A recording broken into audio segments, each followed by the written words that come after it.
Este programa es una presentación de Iglesia de Cristo, Ministerios Alfa y Omega, Nueva York, proclamando el que es, y que era, y que ha de venir, el Todopoderoso.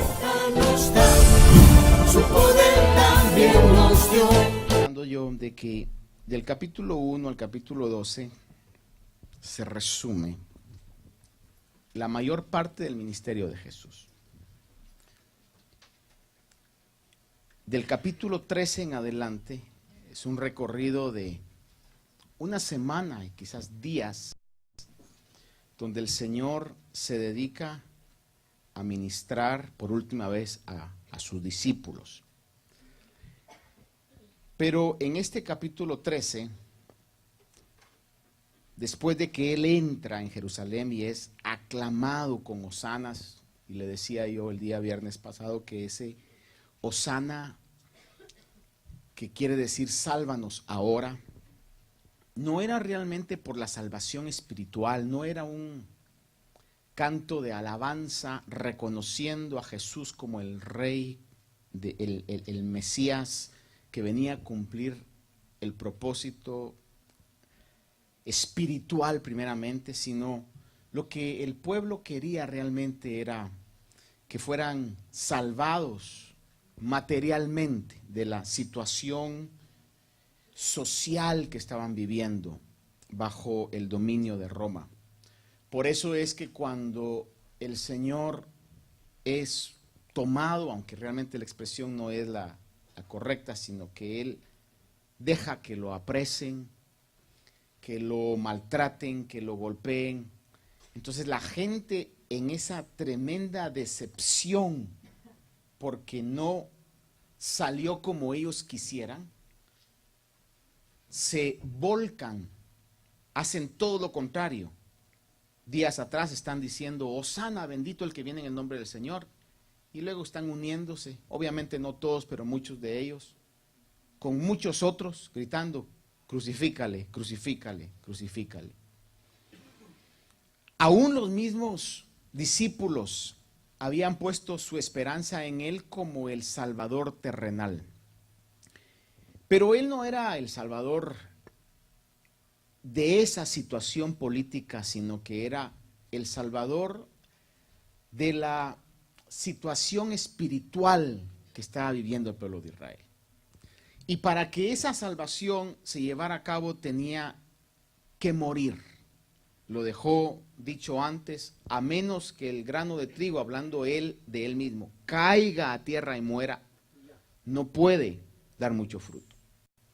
Decía también que era necesario que él fuera levantado, dando a entender, el mismo pasaje no lo dice, que eso significaba que fuera muerto, no específicamente crucificado, pero que fuera muerto. Él lo dijo, él aún a sus discípulos lo había anunciado varias veces, pero ellos les costaba creer eso porque veían en él la posibilidad de un Salvador que pudiera librarlos de lo que estaban viviendo. Y cuando entonces lo miran como un personaje indefenso, vulnerable, siendo desfigurado, escupido, ensangrentado, latigueado, burlado, hermano, toda su esperanza se viene abajo y entonces era difícil para ellos comprender realmente el plan de Dios. Sin embargo, era necesario que el castigo de todo el pecado cayera sobre Jesús para poder cumplir la ley espiritual que nos iba a traer salvación y redención. Y cuando llegamos al capítulo número 12, antes que eso pase, el Señor hace una última invitación. Versículo 44. Él está dando su último discurso público, porque lo demás que leemos en Juan está dirigido a sus discípulos. Es una ministración muy íntima, muy personal, muy exclusiva. Pero lo último que el Señor habla en el Evangelio de Juan a la multitud que le está escuchando, lo vemos en el capítulo 12, verso 44, dice, Jesús exclamó y dijo, El que cree en mí no cree en mí, sino en aquel que me ha enviado. Note que dice que él exclamó, en otras palabras, no lo dijo en baja voz, sino que eleva la voz. La palabra que se utiliza aquí es similar a la que se utilizó cuando llegó a resucitar a Lázaro. Y a Lázaro no llegó a resucitar a Lázaro y dijo: Lázaro, ven fuera.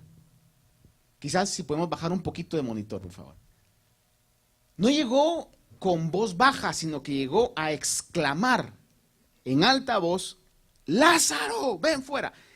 Aquí de igual manera exclama, en medio de esa situación, él exclama, grita y dice: el que cree en mí no cree en mí, sino en aquel que me ha enviado. Era como uno de los últimos esfuerzos para que aquellos que le están escuchando pudieran prestar atención y pudieran volverse a esa actitud que era necesaria para salvación. Verso 44, este verso 44, yo podría ver que ahí lo que está dando a entender este versículo es que Jesús era la voz de Dios o la representación de la voz de Dios. Claramente dice aquí: el que cree en mí no cree en mí, sino en aquel que me ha enviado. Juan 5:23 dice de esta manera: para que todos honren al Hijo así como honran al Padre. El que no honra al Hijo, no honra al Padre que le envió. La unidad de Jesús con el Padre quedó establecida, que eran uno. Cuando el Señor viene y dice: el que cree en mí no cree en mí, sino en aquel que me envió, está diciendo una vez más: el Padre y yo somos uno. Por eso es que en Juan podemos ver que dice que el que honra al Padre debe de honrar al Hijo. Y el que no honra al Hijo, no honra al Padre que le envió. Por eso cualquier religión que no reconozca que Jesús es Dios, uno con Dios Padre, aunque quieran y crean en Dios, como le llamen, pero el que no honra al Hijo, el que no le da el lugar a Jesús como el Hijo de Dios, uno en esencia con Dios, dice la Biblia que no puede honrar al Padre. Esa es doctrina, eso es lo que creemos, es lo que la Biblia claramente dice. No, mire, yo creo en Dios, pero Jesús realmente tengo mis dudas. Bueno, la Biblia dice que nadie puede llegar al Padre sino por medio de Jesús, y no podemos honrar a Dios a menos que honremos al Hijo, porque el Padre y el Hijo son uno.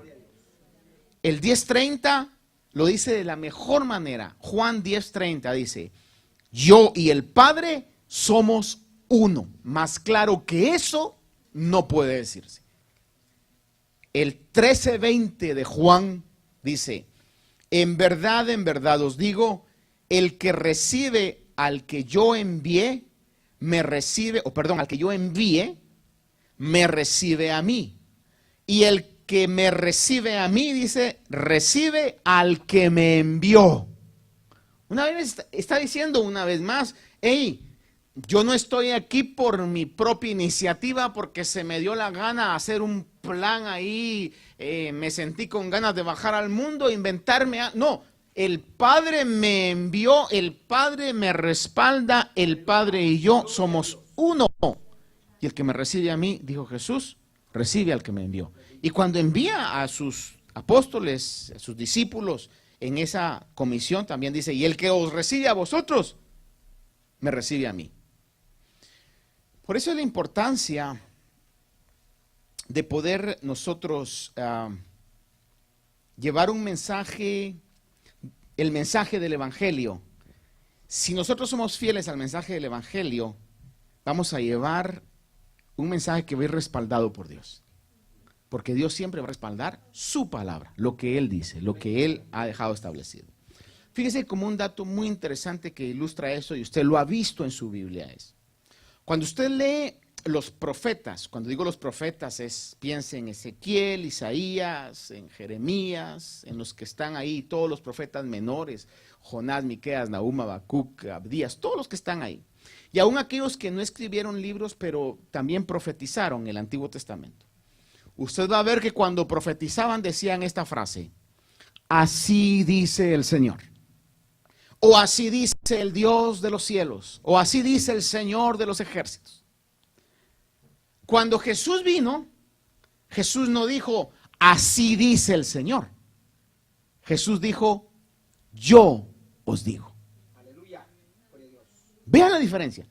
Ellos no decían, yo os digo Israel. Los profetas no podían ni se atrevían a decir, yo os digo Israel, arrepentidos. No decían, así dice el Señor, arrepentidos, convertidos.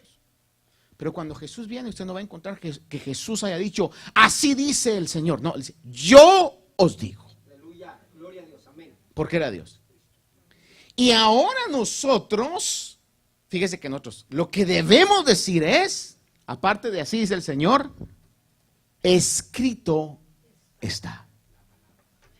Y eso es lo que va a lograr un efecto poderoso del cielo respaldando lo que nosotros digamos. Ahora, el verso 44 entonces nos da a entender que Jesús era la voz de Dios, literalmente cuando dice, el que cree en mí no cree en mí, sino en aquel que me ha enviado. Verso 45 y 46, léalo conmigo, dice, y el que me ve, ve al que me ha enviado. Yo, la luz, he venido al mundo para que todo el que cree en mí no permanezca en tinieblas. Otro aspecto maravilloso acá. Jesús, amados hermanos, es la imagen de Dios. Una vez más le repito, Jesús es la imagen de Dios.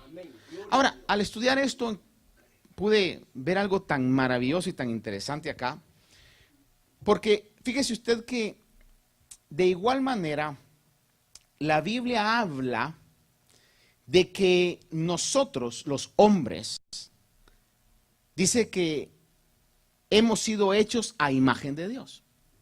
El libro de Santiago, capítulo 3, verso 9, dice, hablando acerca de lo difícil que es dominar la lengua y de lo delicado que es poder no tener dominio sobre la lengua, dice, con ella bendecimos, estoy leyendo Santiago 3:9, dice, con ella bendecimos a nuestro Señor y Padre, y con ella maldecimos a los hombres.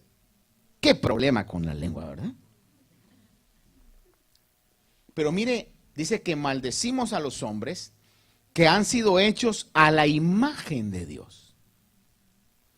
Entonces, a simple vista, uno dice, bueno, entonces Jesús era la imagen de Dios y nosotros los hombres también somos la imagen de Dios. A simple vista, cualquiera podría decir, somos iguales. Esa es una de las cosas maravillosas de poder ver cuál es la diferencia entre el lenguaje como se escribió originalmente. Estoy hablando acerca del griego. Y cuando uno va a ver en un diccionario griego, con toda la cautela del mundo, porque para esto yo he aprendido a ser muy cauteloso. Uno, porque no sé griego. Manejo ciertos principios, pero no soy, como dicen, native speaker. Alguien que hable ese lenguaje como un lenguaje nativo, ¿verdad? Y aparte, el griego bíblico es un griego antiguo, no es el mismo griego que hoy se habla. En otras palabras, aún los griegos tendrían que estudiar el griego antiguo para poder entender cuál era el significado. Y uno va a ciertas ayudas de los diccionarios griegos y fíjese que hay algo muy interesante. Le voy a leer 3 pasajes en donde se habla acerca de Jesús como la imagen de Dios. Recuerde que Santiago está diciendo que el hombre es hecho a imagen de Dios. Jesús también es la imagen de Dios. Entonces, como le repito, a simple vista podría decir, entonces estamos igual. Y ese es un tremendo error. Primera de Juan 1:5 dice, y este es el mensaje que hemos oído de él y que os anunciamos. Dios es luz, dice, y en él no hay tiniebla alguna. Recuérdese que Jesús está diciendo, yo la luz. Eso leímos en el versículo 45. Ahí está haciéndose uno igual a Dios también. ¿Por qué? Porque Dios dice que es luz. Lo dice la palabra. 2 Corintios 4:4 dice: en los cuales el Dios de este mundo ha cegado el entendimiento de los incrédulos, para que no vean el resplandor del evangelio de la gloria de Cristo, que es la imagen de Dios. Cristo es la imagen de Dios. Otro pasaje donde se dice que Cristo es la imagen de Dios es en Colosenses 1:15, dice: Él es la imagen del Dios invisible, el primogénito de toda la creación. Sin embargo, fíjese que estas dos palabras, la palabra imagen que se utiliza para Cristo es la palabra eikon, si se pronuncia así no lo sé, pero así es la transliteración. Se refiere a Cristo como eikon, que es imagen, exactamente igual a Dios. Sin embargo, cuando se refiere a los hombres, se utiliza otra palabra, que es la palabra oimosis. Homoiosis, perdón. Que es algo parecido o similar. Es decir, que aunque somos hechos a la imagen de Dios, somos una copia. El ejemplo, yo sé que es bastante delicado ponerlo, pero es algo que todos hemos en alguna oportunidad experimentado. Si usted alguna vez ha ido por cierta calle en el Bajo Manhattan, que comienza con C y termina con L, que está cerca del Little Italy, donde usted pasa y le andan ofreciendo bolsas, watches y demás cosas. Usted va a ver en la Canal Street que le venden Rolex, le venden Movado, le venden relojes, qué sé yo, de tantas marcas y bolsas y carteras que a simple vista usted las mira y dice: pero es que es igualita. Es exactamente lo mismo. Es más, hasta le hacen a uno así en la mano, porque son relojes pesados como pesaría un original, y le hacen así y hasta tiemblan, hermano. Sin embargo, cuando ya usted lo revisa detenidamente, se da cuenta que son copias, pero realmente no son iguales a los originales. Por favor, no se vaya a sentir conmigo. Pero no se crea original. Esa es la realidad y es lo que la palabra de Dios dice. Por eso tenemos que alabar la misericordia y la gracia de Dios, en que siendo lo que éramos, por eso el salmista habla de una manera poética y espiritual que dice: ¿quién es el hombre para que de él te acuerdes, para que lo visites, para que tengas memoria del Hijo del Hombre? Dice: le has hecho menor que los ángeles, pero lo coronaste con favores y misericordias. Usted y yo somos parte de eso. Entonces, cuando habla de Cristo, la imagen de Dios, por eso es que él dice, Jesús dijo: yo, la luz. Ahora, ¿quién de aquí podría decir: yo, la luz? Nadie. Ni Juan el Bautista, porque el Señor, al referirse a Juan el Bautista, les dice, y lo hemos visto en los primeros capítulos de Juan, dice: Juan era una lámpara que ardía. Ni siquiera era la luz. Pero él, Jesús, hablando de él, dice: yo, la luz. Mire que está terminando en su ministerio y él sabía lo que venía de frente, sabía que venía algo horroroso, el castigo del pecado que iba a padecer en su cuerpo, y ahí por eso se puede comenzar a vivir la pasión del Señor desde sus discursos de despedida, tratando que la gente pudiera creerle a él. Y habla y dice, como que quizás exclamando con ruego, con pasión, con deseo: el que cree en mí no cree en mí, sino que cree en el que me envió. como diciéndoles aquí en el versículo 45, el que me ve, no me ve a mí, sino que ve al que me envió. Yo, la luz, he venido al mundo para que todo el que cree en mí no permanezca en tinieblas. Obviamente, el pueblo de Israel estaba viendo su opresión física, pero el Señor Jesús no estaba viendo la opresión física, estaba viendo la opresión espiritual. Porque los hombres, yo no sé si usted, pero al menos yo sí me identifico con esto y quiero ser muy sincero conmigo mismo. A veces podemos estar en catástrofes espirituales, en enfermedades crónicas espirituales, pero andamos felices. Nos acostumbramos a la desgracia espiritual.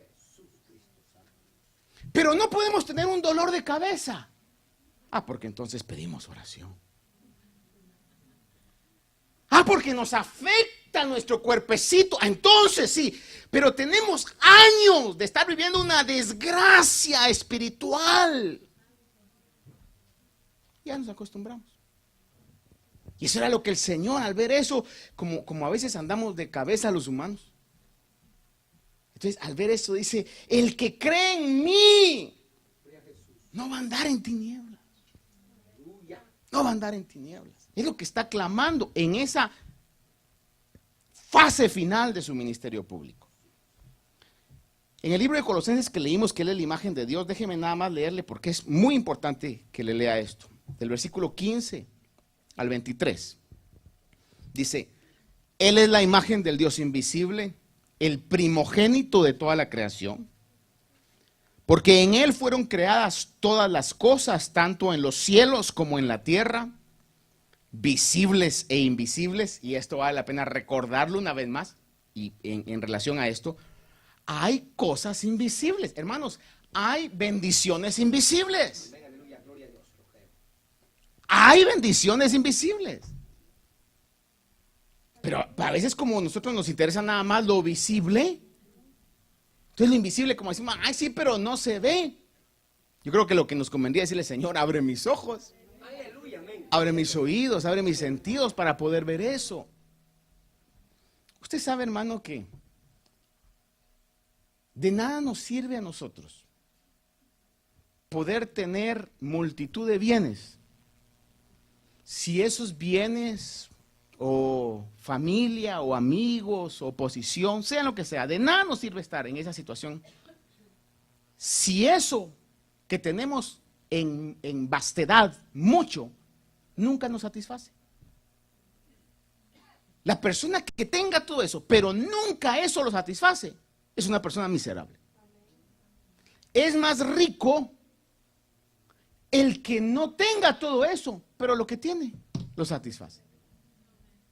Muchísimo más rico. Aunque alguien me dijera, nah, pastor, nah, yo le digo, es mucho más rico esa persona. Aleluya. Hay gente que está bañada en bienes, posición y todo, y carece de un momento de genuino gozo. Y hay otra gente que no tiene eso, y aún en medio de las grandes situaciones difíciles o necesidades, siempre hay un canto de gratitud, de alegría, agradecimiento. Gracias, Señor, por este día. Una realidad, hermano, que es lo espiritual, tesoro más grande que tenemos. Lo que nos hace fuertes, iglesia, lo que nos hace fuertes no es, que tienen un templo, que tienen una casa, o lo que hace fuerte su familia no es las posesiones que tenga, es la paz que pueda sentirse en esa casa. Gloria a Dios. Aleluya. Es la armonía que pueda sentirse en esa casa. Eso es lo que lo hace fuerte a uno. Es lo más maravilloso. Porque lo demás se va a quedar. ¿O quién de nosotros nos vamos a llevar? Pónganme el anillo porque... Que no se den cuenta porque les escarban la tumba. O díganme, los faraones que fueron enterrados, ¿les sirvieron sus tesoros? No, hoy están sus tesoros en un museo, los que pudieron rescatar. Así es. Amados hermanos, ustedes lo saben, pero por aquellos que han de escuchar esto, que no están en las cosas de Dios, nada de este mundo nos vamos a llevar. Absolutamente nada. Y es lo que el Señor miraba y por eso exclamaba esto. Y dice aquí que Él creó todas las cosas, visibles e invisibles. Dice, ya sean tronos, dominios o poderes o autoridades. Todo ha sido creado por medio de Él. Mire cómo es Jesús, el creador de todo. Por medio de Él y para Él. Y Él es antes de todas las cosas. En Él todas las cosas permanecen. Él es también la cabeza del cuerpo, que es la iglesia.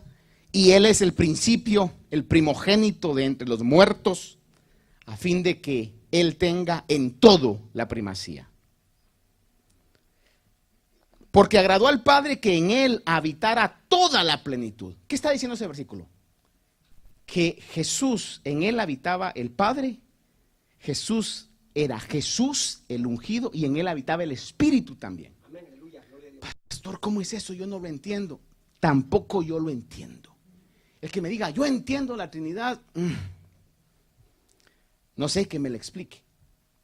Yo no la entiendo, simplemente la creo. Porque Dios es mucho mayor que yo. Decía alguien, un predicador que respeto mucho, yo que decía, en el momento que alguien puede entender la mente de Dios, es un Dios que no vale la pena seguir. Dios es mucho mayor que nuestra mente, mucho más grande que nuestros pensamientos. Y el hombre, a mi parecer, más intelectual de la Biblia, que es el apóstol Pablo, escribe y dice, ¿quién conoció la mente de Dios? Cuán inescrutables son sus propósitos. Por eso, hermano, miren, no se aflija si no entiende el proceso por el cual está ahorita. Tranquilito, tranquilita, solo preocúpese de estar en el camino y la voluntad de Dios. God is in control. Dios tiene control de todo. Y al final nos damos cuenta y decimos, esto es lo que Dios estaba haciendo. Solamente ocupémonos de no bajarnos de la mesa de trabajo del alfarero. Aunque lo esté moldeando, hermano, de una manera rara, y usted diga, Señor, ¿por qué tan difícil? ¿Por qué tan directa la moldeada? Mire, solo dígale, Señor, dame la fuerza para no bajarme. Que sin duda alguna está siendo un vaso único y exclusivo en su vida. Ahora, en Él habita toda la plenitud, dice, y por medio de Él, dice, reconciliar todas las cosas consigo, habiendo hecho la paz por medio de la sangre de su cruz, por medio de Él, repito, ya sean las que están en la tierra o las que están en los cielos. Y aunque vosotros estabais alejados y erais de ánimo hostil, ocupados en malas obras. Cuando yo leo eso, híjole, yo ¿qué puede decir uno ahí que la Biblia está diciendo al ser humano que era de ánimo hostil?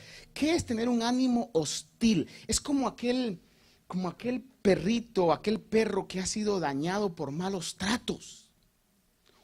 De esos casi ya no hay aquí, porque aquí realmente mantiene un estándar a los perros que no se ven en nuestros países. Pero por ejemplo, fíjese que yo tenía amigos de la niñez o de la juventud que tenían perros y andaban en ese rollo, bueno, eso no es legal, ¿verdad? Pero habían modas violentas y del puro diablo de hacer peleas de perros y todo eso. Y decían, agarraban perros y los enjaulaban y solo les daban a comer carne cruda. Y era una situación porque decían, es que tiene que ponerse bravo. Ese perro no iba a llegar usted, can I pet it? Era un perro, hermano, que lo miraba algo y babeaba. ¿Algunos conocieron esa clase de perros? ¿Nunca conoció esos perros usted que hermano, ahí sí estaba el rótulo bien dicho, cuidado con el perro? ¿Sí? O sea, yo vi esos perros, ¿verdad? O quizás en el pueblo perros que hermano eran terribles, que realmente sí eran perros guardianes, por así ponerlo.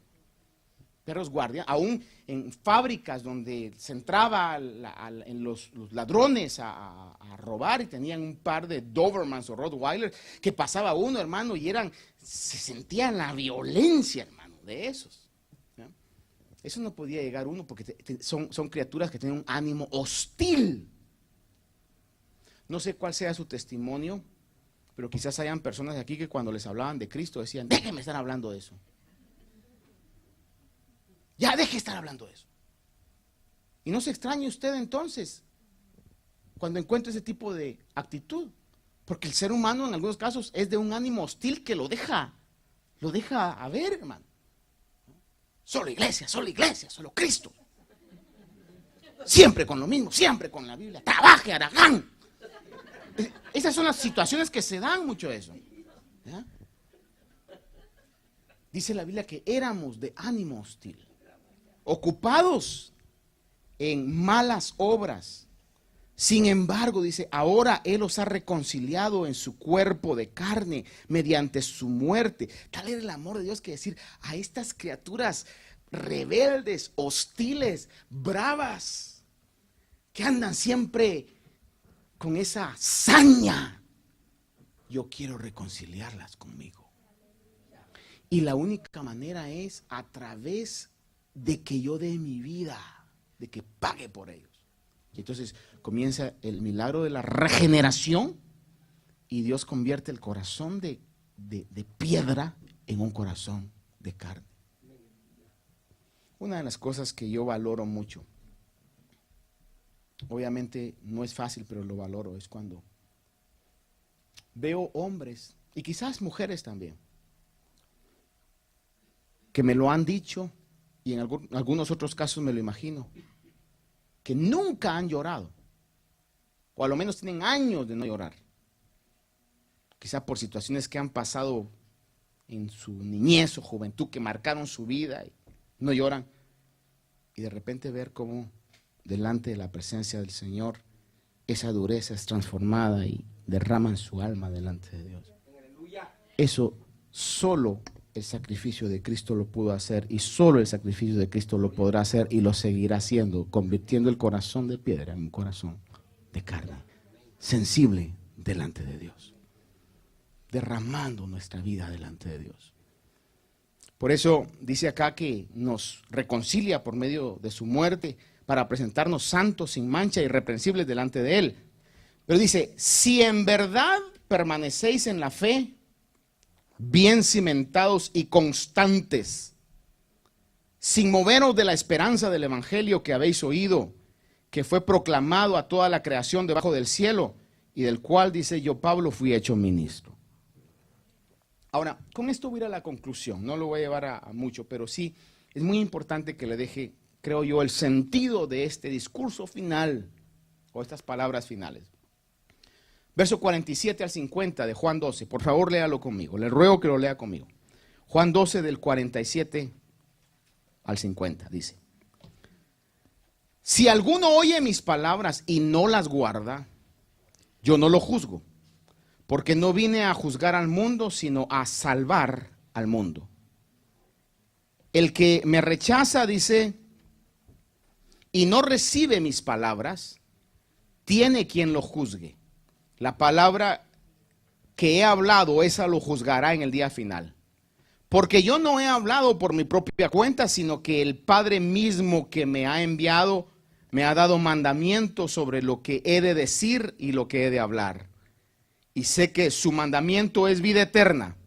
Por eso lo que hablo, lo hablo tal como el Padre me lo ha dicho. Ahora déjeme concluirle con estos versículos. Y es importante que le deje estos versículos. El hombre debe de oír para creer el evangelio. Por eso el Señor habla aquí, dice, lo que he hablado, el Señor vino a hablar.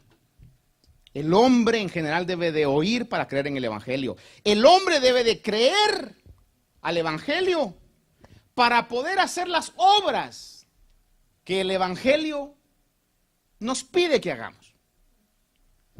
El libro de Romanos capítulo 10, 14 lo dice de esta manera, dice: ¿cómo pues invocarán a aquel en quien no han creído? ¿Y cómo creerán en aquel de quien no han oído? ¿Y cómo oirán sin haber quien les predique? Si usted creyó, de una u otra manera oyó el evangelio. Hubo alguien que le predicó el evangelio. Ya sea de una manera directa o indirecta, o varios estuvieron colaborando para que usted oyera el evangelio. Y al oír el evangelio, usted creyó en el evangelio. Y hoy estamos en el evangelio creyendo. Ahora, ya que estamos en el evangelio, debemos hacer las obras del evangelio para ser salvos. Y aquí quizás ustedes dirán: espérese, hermano, ¿cómo está eso de que las obras? Obviamente Gálatas dice que no es por obras, la salvación no es por obras. Sin embargo, hay obras que porque ya somos creyentes, vamos a hacer como una consecuencia de la luz que tenemos dentro de nosotros. El genuino nacido de nuevo, tarde o temprano, su lenguaje va a comenzar a cambiar. Sus deseos van a comenzar a cambiar. Su expectativa del mundo y de la vida va a comenzar a cambiar. Porque hay algo interno que está generando esa vida. Es como, por ejemplo, las amadas hermanas cuando están en estado de esperar un bebé. Al principio no se nota y quizás solamente ellas saben los síntomas que están teniendo. Pero conforme pasa el tiempo, su cuerpo va a comenzar a cambiar. Y quizás ya no necesiten decir, estoy embarazada, aunque no lo digan, se nota que están embarazadas. De igual manera es el camino del evangelio. Conforme estamos creciendo, se va notando que hay una vida dentro de nosotros. Y quizás a usted ya le pasó, y si ya le pasó, dése una palmada en el hombro y diga, bien hecho, como usted se llame, bien hecho. Si en algún momento, sin hablar, le han dicho, ¿usted de casualidad no es creyente? ¿Usted de casualidad no va a la iglesia? Mire, le pregunto, ¿usted no es cristiano?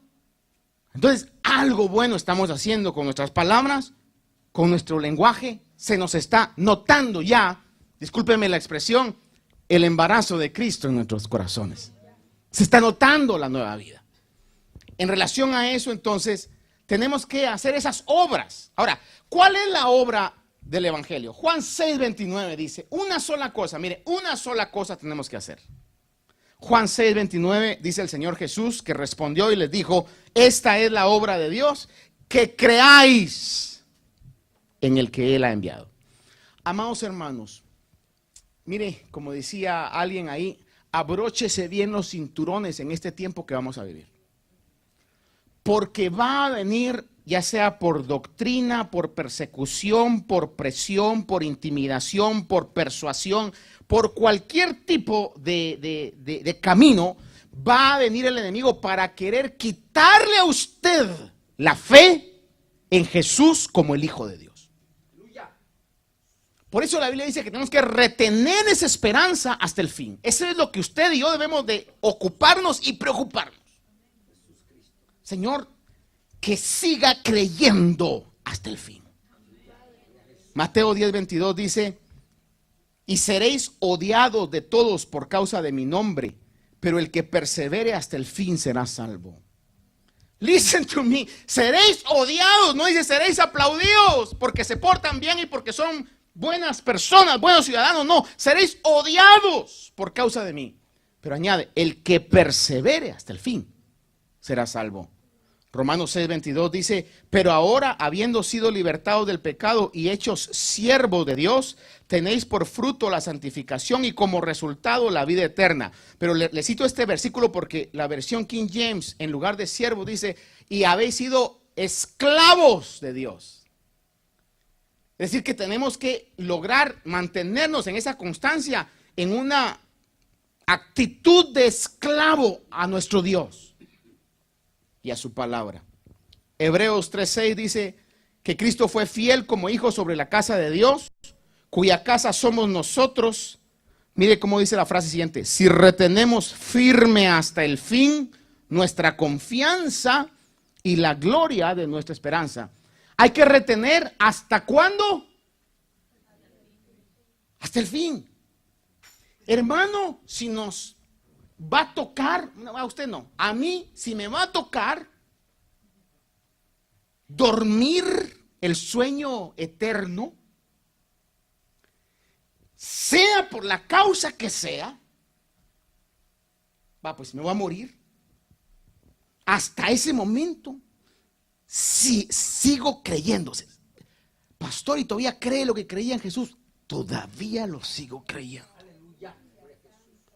Aunque la voz del enemigo, pero mire, no ha venido todavía y usted predicó que venía, pero sigo creyendo que va a volver.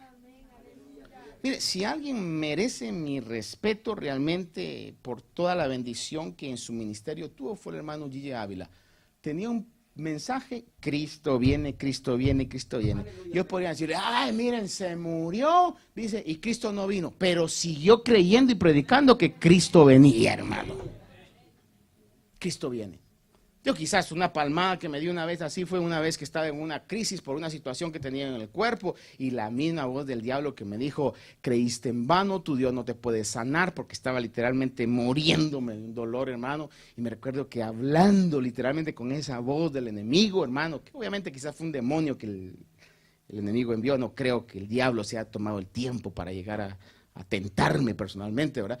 Pero le dije, aún así no lo hiciera.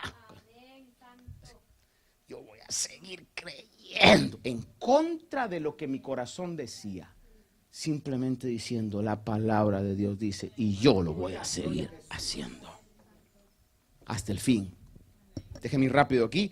Hebreos 3 del 12 al 14 dice, tened cuidado, hermanos, no sea que alguno de vosotros haya un corazón malo de incredulidad para apartarse del Dios vivo.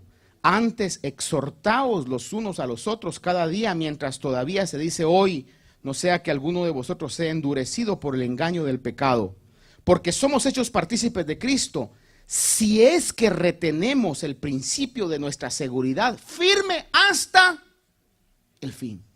Por eso le digo, abróchese los cinturones de seguridad y usted cada día dígale, Señor, fortalece mi fe, Señor, que lo que oiga alrededor mío, y por sus hijos ore, diga, Señor, que estos muchachos, que estas señoritas sigan creyendo a pesar de las filosofías que hay y que van a escuchar, Señor, que sigan creyendo. Revélate a sus vidas, Señor, dales esa convicción en sus corazones, que nada los mueva, Señor, que sigan creyendo y defendiendo tu persona. Hay que tener esta seguridad firme hasta el fin. Hebreos 6, 11 y 12 dice, pero deseamos que cada uno de vosotros muestre la misma solicitud hasta el fin para alcanzar la plena seguridad de la esperanza, a fin de que no seáis indolentes sino imitadores de aquellos que mediante la fe y la paciencia heredan las promesas. Primera Pedro 1:9 dice, obteniendo como resultado de vuestra fe la salvación de vuestras almas. Y termino con Apocalipsis 2, 26 al 28 dice, y al vencedor, al que guarda mis obras hasta el fin, al vencedor, al que guarda mis obras hasta el fin, le daré autoridad sobre las naciones y las regirá con vara de hierro, como los vasos del alfarero son hechos pedazos, como yo también he recibido autoridad de mi Padre y le daré el lucero de la mañana. Siempre me ha ayudado a ver esta figura del Señor delante de Pilato. Está desfigurado, semidesnudo, hecho una burla con una corona de espinas, hermano, humillado. Y le dice, Pilato, ¿tú eres el rey? Como diciendo, mírate, ¿tú eres el rey? Y lo único que le responde, que con todo el respeto de mi Señor me he puesto a pensar cómo le respondió, porque estaba quizá ya desfigurado, casi ya no podía hablar. Quizás le dijo, tú lo has dicho. Aleluya. Gloria a Dios. Es todo lo que dijo. Tú lo has dicho. Mi conclusión hoy es, no importa qué esté pasando, el diablo lo puede atacar, las circunstancias lo pueden atacar, usted siga diciendo, yo he creído en un Dios vivo y que en su tiempo, en su momento, tal y como Él lo ha dicho, va a cumplir sus maravillosas promesas sobre mi vida. Amén. Pongámonos de pie hoy. Si usted ha creído en Jesús, únase conmigo en estos 2 minutos y eleve sus manos y dígale, Señor, gracias porque